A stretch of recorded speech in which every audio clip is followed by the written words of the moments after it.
Hi everyone, welcome back to Current Affairs Unfiltered. I'm your host, Paige Fullman. Today is Wednesday, October 8th at about 7 p.m. Eastern. Donald Trump has literally moments ago announced that Hamas and Israel have signed a peace deal. We'll see if that lasts, but that is not what I want to talk about today. I'm coming to you live from occupied Chicago, where over the last probably 2 weeks, it has gotten insane here. And I did see my first National Guards person, and actually I think it might have been ICE. I'm not 100% sure, because there wasn't any identifying information, but nonetheless, pretty jarring. It's gotten insane here. At the protests at the Broadview facility have been ongoing, and seeing the videos come out of DHS personnel and the fact that the National Guard is here now has just been so heavy. Like, today we also got news that talks about implementing the Insurrection Act are ramping up in the White House. Like, I read that and I texted my mom and I was like, do I still have to go to work if the Insurrection Act is in effect? Because what the fuck? Like, I'm sorry, I don't drop F-bombs on here, but what is going on? It's nothing about this is normal. The last couple weeks have just been insane, and I'm not a conspiracy theory person, but pressure's on about those Epstein files, okay? So there's a lot going on that's trying to keep that from happening. Yeah, and tied into that, the government is shut down. So if you're planning to get on a plane the next few days, then be wary. But I don't know. I feel like I'm living in some sort of like alternate reality half the time. It all feels very heavy. I'm scared for the immigrants that I know. I'm scared that the Insurrection Act is going to go into effect. Scared that martial law could be declared. There's so many like threads and theories pulling at my brain about this and like what Trump's goal is out of this, because there's a lot of ways that this could go. And there's a lot of ways that he could be thinking about this. Well, actually, I shouldn't even say Trump. I should be saying Stephen Miller, because he's the brains behind everything. But yeah, I don't know. This was a little bit of a long diatribe, but all that to say, it's in Illinois, in Chicago, in the surrounding suburbs. It's been very heavy the last couple weeks. You know, every day I get an alert on my phone from the Ring app or from neighbors saying, "Oh, I spotted 2 blocks from where I live." There's something very jarring about that. And I know the saying goes like, "Oh, you don't care about it until it's in your own backyard. Like, then you finally care." Like, there is something very dystopian about getting an alert that the Trader Joe's that I shop at every weekend has ICE arresting people in the parking lot. And then I go there, I didn't see it. I go there and it's just, carrying on business as usual. Like, I don't know. Everything feels off. And I feel like I sound like a crazy person right now. Like, I just can't. So today, I didn't want to do like a whole news episode where I was covering like 8 different things. So what I am planning to talk about is, 1, the government shutdown, because that's what everybody's talking about. 2, the kind of weaponization and politicization of the military. And 3, what is happening in Chicago. A lot of this is, especially the Chicago stuff, is very dense, very confusing to me. There's just been so many stories coming out that, like, I can't even keep track of what happened when, and when was this abuse versus this abuse. Like, I don't know. So bear with me. We're going to go through this together. Let's start with the government shutdown. So in case you were living under a rock, as of October 1st, the government shut down because there was a lapse in funding. This has led to the blame game, of course, with Democrats blaming Republicans, Republicans blaming Democrats. So I will tell it to you from my point of view. So a couple months ago, there was a whole fight and the government was almost going to shut down. And that was when Chuck Schumer and Dick Durbin, they all folded and they ended up voting for the bill. Now, it was only a stopgap bill, so it was going to expire on October 1st. And I think, looking back on it, they were like, now is just not the time to have this fight. And with,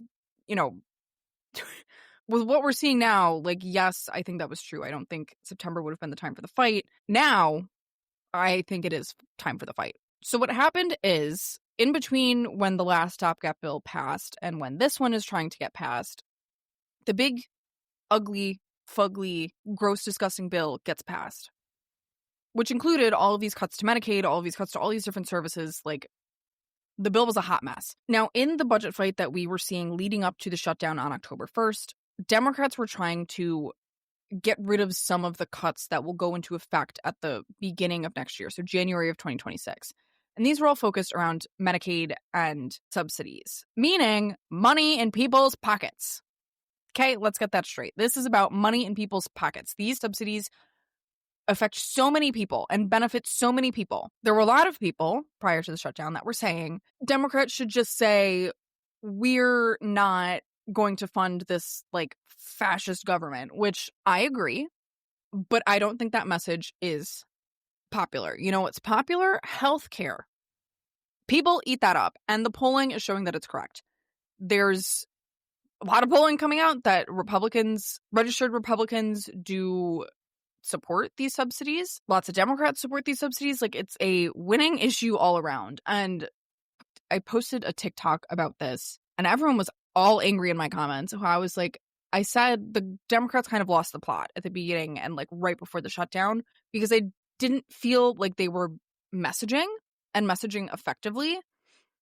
It was a lot of trying to combat the Republican narrative of this is Democrats' fault, but it was not effective messaging about why they were choosing not to vote for the funding bill. Republicans immediately started saying, this is the same bill that we passed back in September. Like, it's clean. That's where you get the phrase clean CR, meaning there's been no changes from the last time that the bill was on the floor. It is clean, but again, you have to keep in mind that in this fight in September, I feel as though Democrats were just kind of like, now is not the time for this fight. Things have changed since the last one was passed. Things have gotten infinitely worse. And I think this is a coded way for Democrats to be like, we're not funding this BS, and we need some negotiating here. Now, let's talk about the Hatch Act violations. Right when the government shut down, the Housing and Urban Development website put up a disclaimer that was like, Democrats have shut the government down. And then almost every single agency followed. I'm sorry. Talk about politicizing the agencies.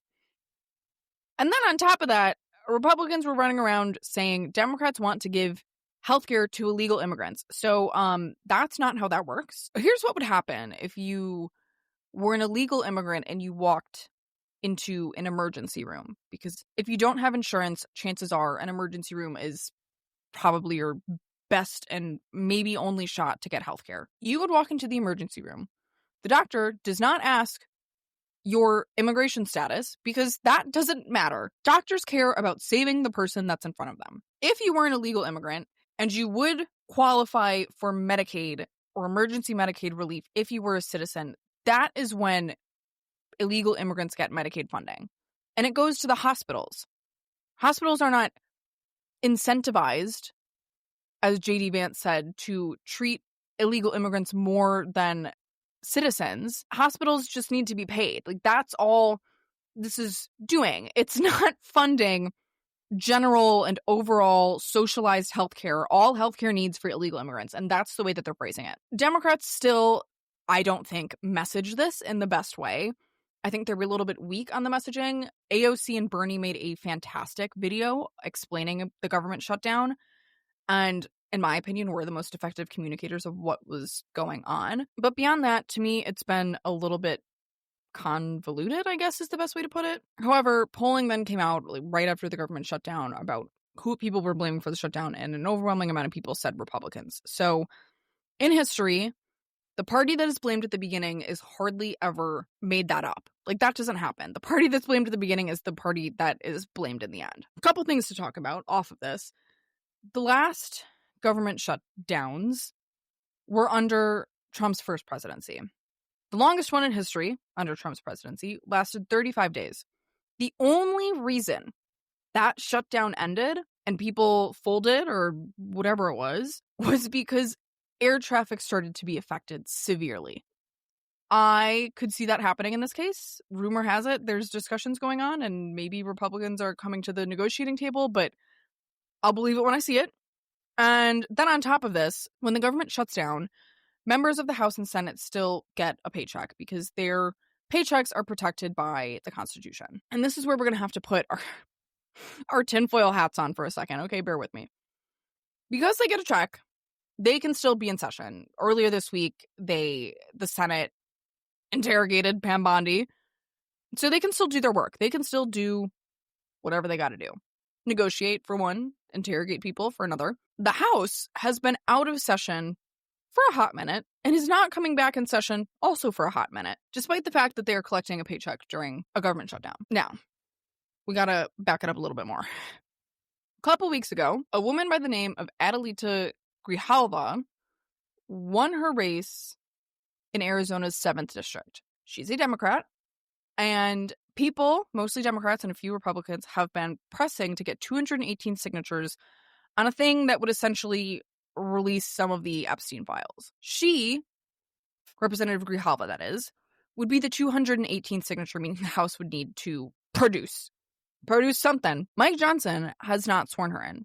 Arizona's 7th district is without representation at this point. Again, despite the fact that they are all getting paychecks. Rumor has it that he's delaying the swearing in so that she can't be the 218th signature on the petition and the Epstein file stuff just doesn't get out. But he can't delay it forever. I mean, I don't know all the legality behind it, how long you can actually wait to swear somebody in, but like it's coming, Mike. Let's get it together. And on top of that, Marjorie Taylor Greene, in a broken clock is right twice a day situation, was like, I wish my party would focus on healthcare.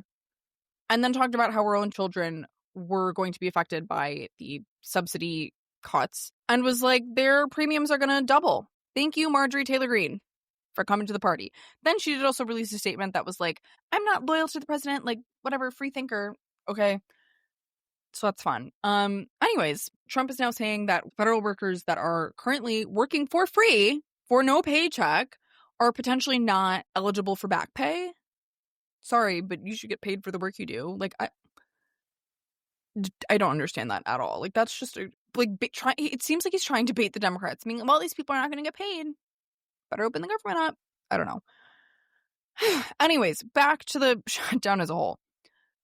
Realistically, this does not affect the everyday person unless, of course, you are employed by the federal government. That does include TSA agents, your air travel, your air traffic controllers, your people in federal court buildings. Like, so there are tons of federal employees that are affected by this. But to the average person that is not a federal employee, you probably don't notice much of the, day-to-day difference that's occurred.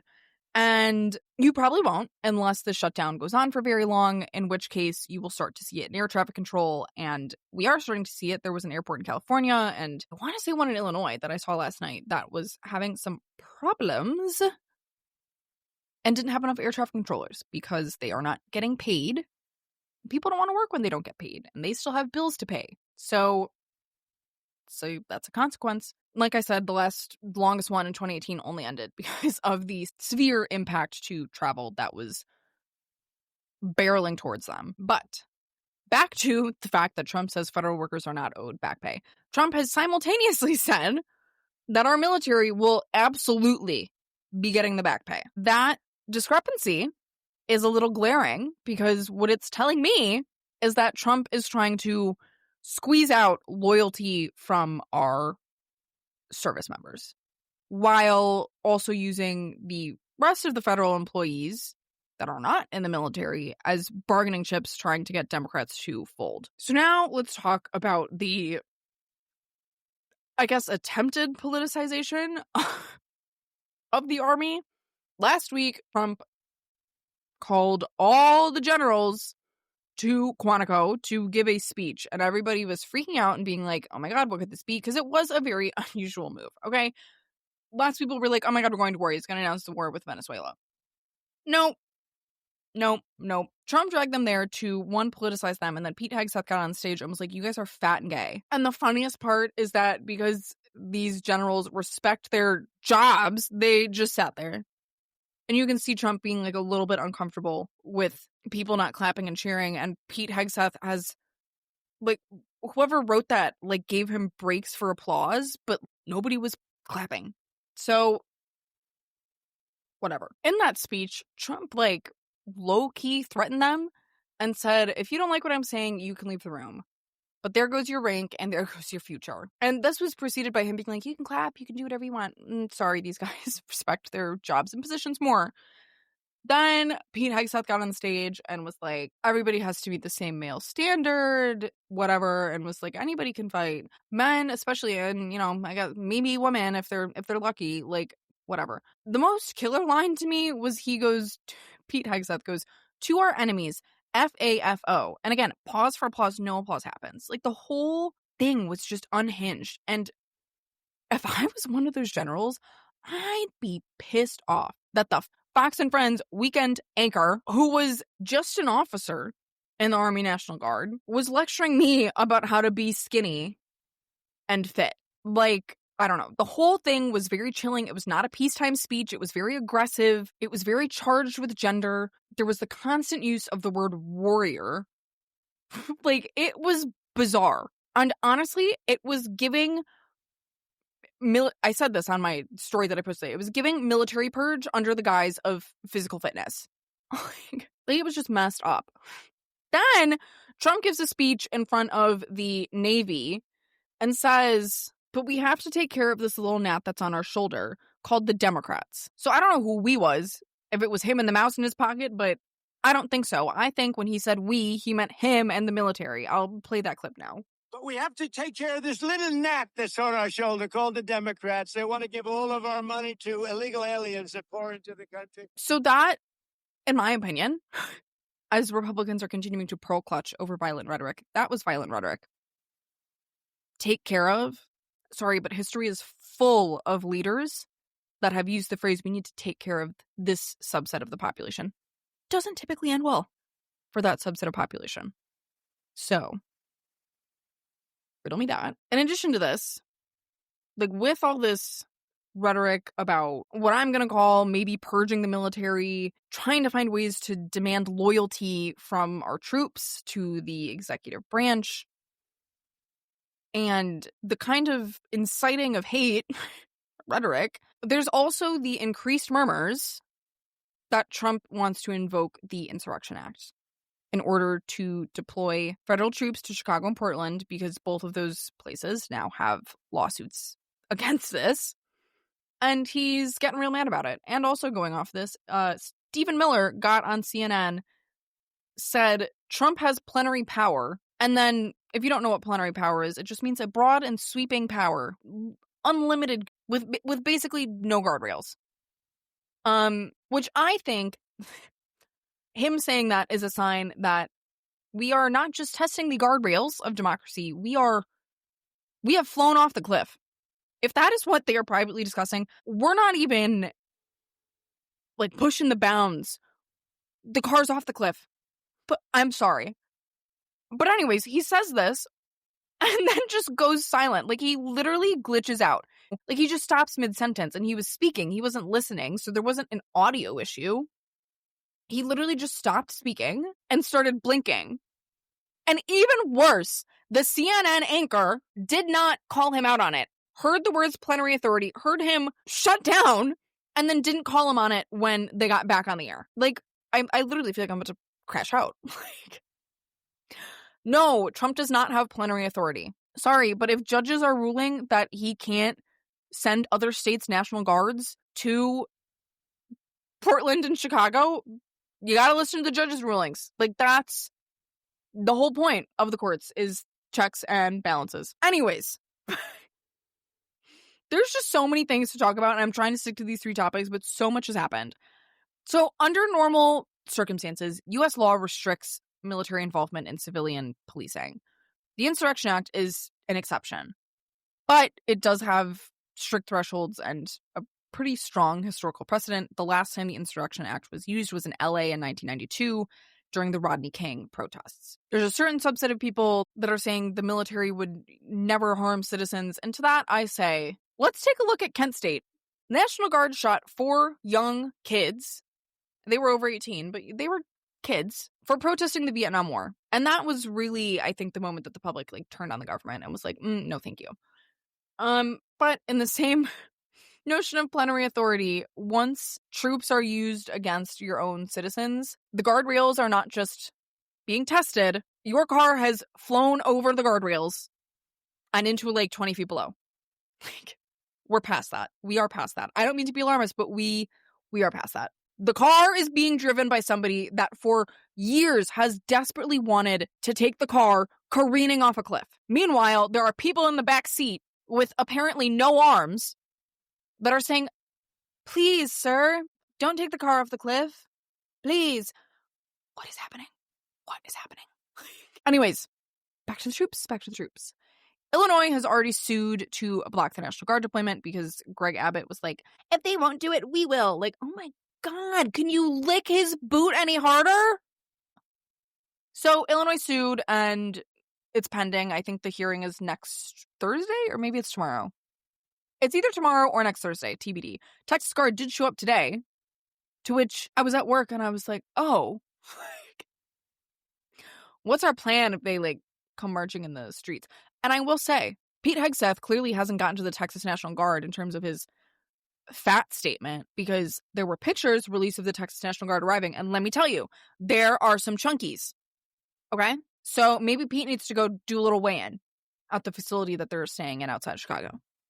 Food for thought. The executive branch is pushing back, which is where the whole Insurrection Act comes into play, because at that point, if the Insurrection Act is used, Trump doesn't need governors' permissions, period. He already seems to not need their permission or request now, but and that's what makes it illegal, is that these governors are saying, we didn't ask for this, and no thank you.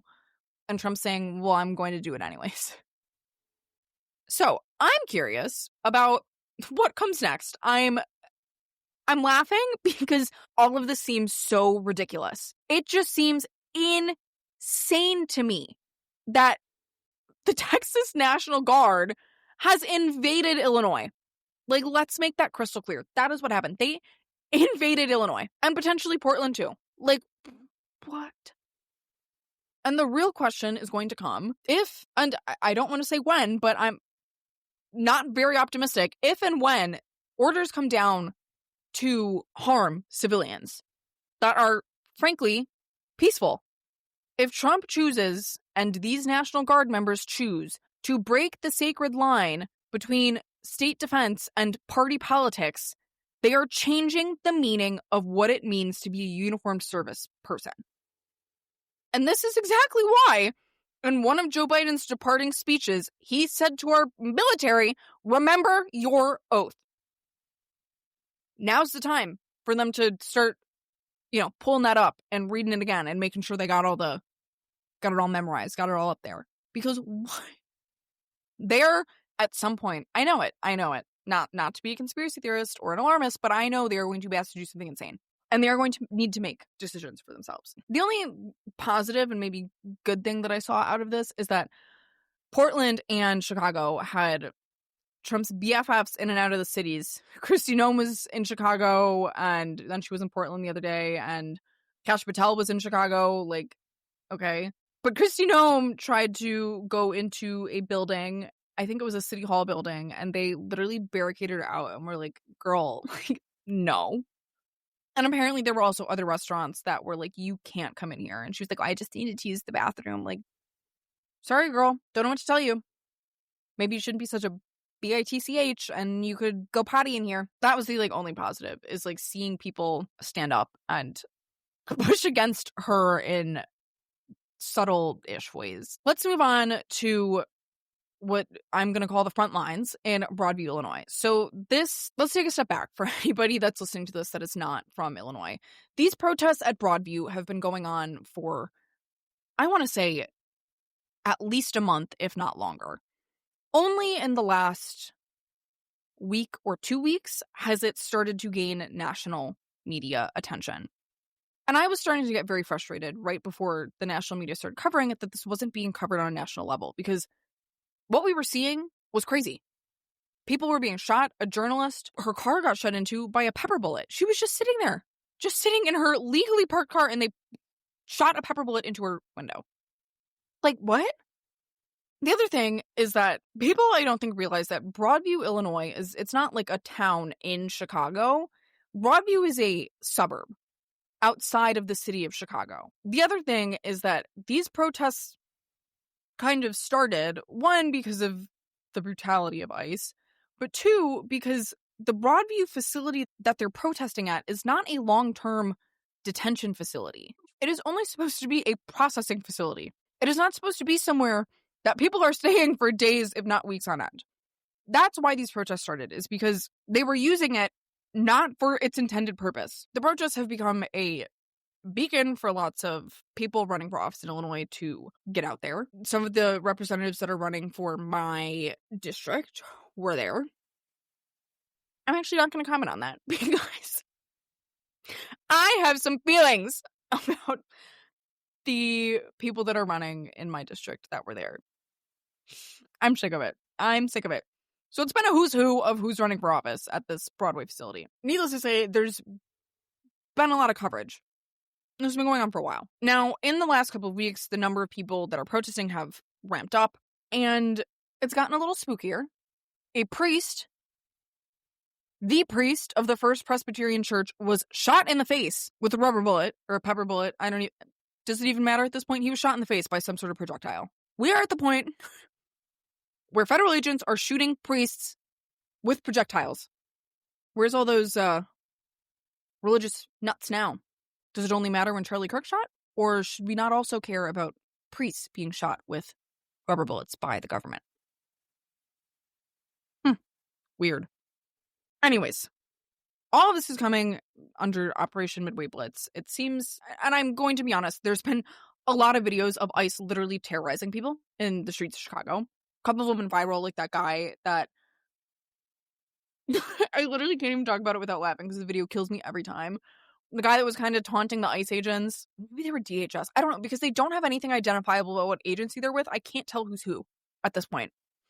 He was taunting some sort of federal agent, drops his phone, and they start chasing him, and they can't catch him. Like, the guy is, frankly, stumbling, trying to get on his bike. He's not moving very fast. These agents couldn't catch him. That was viral video number one. The other one that's gone viral is, I think it was in Logan Square, which is at a certain point, it was predominantly Hispanic, but it's low-key being gentrified, so I'm not really sure of the demographics at this point. But ICE was in and around Logan Square because they love to racially profile. And they had two guys trying to get somebody on the ground, and the guy's screaming, "Ayúdame, ayúdame." People are starting to record, and the video goes on for like 2 minutes, and then, again, not funny. The video is not funny until the very end, because at the very end, the ICE agents literally just give up. They literally let the guy go, get back in their car, and drive off.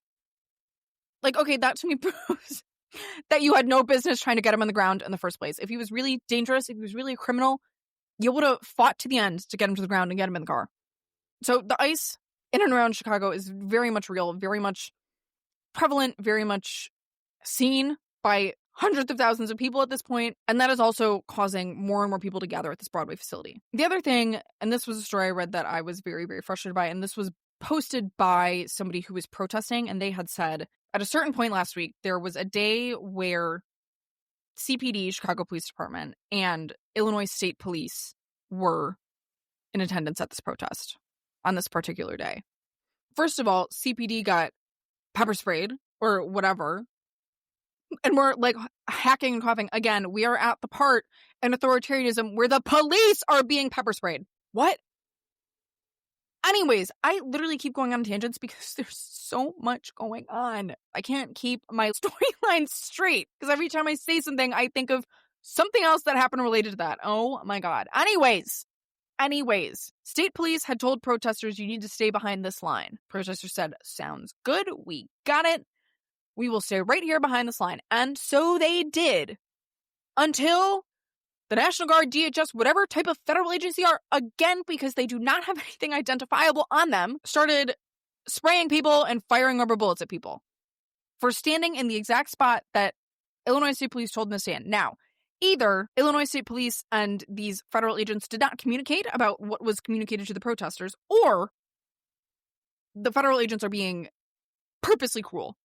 You can decide whatever you want about that. Now, in the last couple of days, journalists and press organizations have filed suit alleging extreme force and First Amendment violations. The Broadview mayor has responded by limiting protest hours from, I think it was like 9 a.m. to 6 p.m., which, I'm sorry, you are kind of handing that one to the Trump administration, because every time there's a big protest, all those people have to say is, shouldn't they be working? If the only people that are allowed to protest are those available between the hours of 9 a.m. and 6 p.m., sorry, you're getting the unemployed. We are going to feed their narrative that people that protest are unemployed. I'm sorry. Okay, I'm sorry. I understand it causes ruckus for the city, but, like, come on. The other thing is that the ACLU did flag this as a potential First Amendment issue due to the fact that enforcing hours because federal agents have grown militarized is not exactly a sufficient reason to try to stamp out protests. Now, this also ties into the whole National Guard conversation, because Kristi Noem says that the National Guard is just coming in to protect ICE agents and is saying, J.B. Pritzker, like, why don't you just protect our ICE agents? Like, then we wouldn't have to do this. DHS is also claiming that protesters mobbed ICE vehicles, and, like, again, that's what this is all about. And now I think we're really at a bit of a precipice. The question is now becoming, when power is forced and exerted on people, are they going to accept it, or are they going to fight back? I myself have not been to the Broadview facility, frankly. I'm in the office 4 days a week, and I don't have time. I wouldn't get there until after 6 p.m., okay? I'm laughing because I would love to have gone and, you know, used my voice, but, like, 9 a.m. to 6 p.m., really? But I think we are on the precipice of something. There have been some shocking photographs coming out of these protests, shocking stories about what is happening at these protests, and with these kind of limits that are starting to be put in place, I'm curious to see what happens, because to date, these protests day in and day out have been pretty relentless. Like, every day there's people at the Broadview ICE facility. Every day there's some sort of video or picture coming out. And I'm eager to see what happens, especially now that the Texas National Guard is here. And I guess my biggest question is, if the Texas National Guard is here to protect the ICE agents, but the Broadview mayor limited protests to only 9 a.m. to 6 p.m., I'm not sure. Like, it's not adding up. Okay, the math is not mathing. So, let's recap. The shutdown is a bit of a pressure valve, but Democrats seem to be winning at least the public perception fight. Still a little disappointed at their messaging, but such is life. They are winning in perception by the American people. No idea when that's going to end. Fingers crossed it's soon, because I got some flights in November and I don't want to be delayed. The military is now being repurposed and politicized, which is not good. And Broadview is now the crucible of enforcement and dissent. And Chicago is occupied. Portland, I think, maybe got out of it because their judge actually blocked the National Guard. I can't even keep up, because I'm like, oh, the judge blocked it, and then Trump's like, don't care. So I don't know what happened after that. That's my recap on this. Like I said at the top, I feel insane. I feel crazy. Like, and it's interesting because at least in Chicago, like, the National Guard is staying in a facility, like, out in the suburbs and further out than Broadview is. I think it's like 50 miles from the city, which is pretty far. And like I said, when I saw my ICE agent, or whatever agent he was, I texted my friends and I was like, oh my God, I just saw my first agent. And my friends live in DC, and one of them responded and goes, that's weird. Like, they usually travel in packs here, so it's weird that you saw a stray. So that's what I'm going to start calling these ICE agents and whatever that are just traveling solo. Like, he didn't even have a mask on or nothing, just lurking. God, freak. I can't. Anyways, I find it so spooky that I have to see these agents meandering around, not doing shit, frankly, except being weird and being freaks. And then I have to go to work and type on my computer all day long and act like I didn't just see a federal agent meandering down the street in Chicago. I'm, like, again, I go back to the question that I asked my mother today. What do you do if the Insurrection Act is invoked? What do I do if martial law is declared? Like, am I still supposed to increase shareholder value? Do I still need to send that email? Are we still going to have a conference in a couple weeks? Like, what happens? I am so scared, and yet the unknown of all of this, like, I have to laugh. I'm sorry, I have to laugh because it's so unserious. Nothing about this seems real. Like, maybe I'm in my period of denial before I accept that potentially I must lose my life in this revolution. Like, I can't even explain where I am at mentally except for confused. Like, I saw that Insurrection Act post and I was like, damn, like, do you think we'll get to work remotely? Like, I can't. I feel like you can tell, like, I've fully lost it. Beginning of this episode, I was like calm, cool, collected. Now that I've had to think through all of this for probably the 8th time this week, I've lost it. If you listened to this episode all the way through, you know what? Kudos to you, because I know it was a long, rambling mess. You probably wouldn't even believe that I had not like a script, but like I had a list of things that I wanted to talk about in each topic, and every time I'd say one, I'd be like, oh, I forgot this like little minute detail. Like, you know what? It's now 8 p.m. Eastern, and it's time for me to go pick up my Target drive-up order, is all I have to say. So I will see you guys next week. And I'll be composed next week, mostly because it's a pre-recorded guest episode. And we are going to be talking about something that is bothering a lot of people, AI. I'll be talking with Karen Boyd, who is the Director of Research at the Policy and Innovation Center out in California. She is a wealth of knowledge about AI, and really what I wanted to do was talk about what is AI. People use the term all the time, and typically they're just referring to ChatGPT. You know, what does it mean? What does it include? What jobs are vulnerable? What jobs aren't? Like, what are the benefits of AI use? And also confronting some of the environmental, I don't want to say misinformation, but like all those stats out there about like every time you ask ChatGPT something, it takes up 10 gallons of water, like, and how that's not really that true. And we'll also talk about data centers, which I'm scared of those more than I'm scared of AI in and of itself. Anyways, that's what we're doing next week. And then I have a couple more candidates coming up for November. I am planning to be off for the last week of October.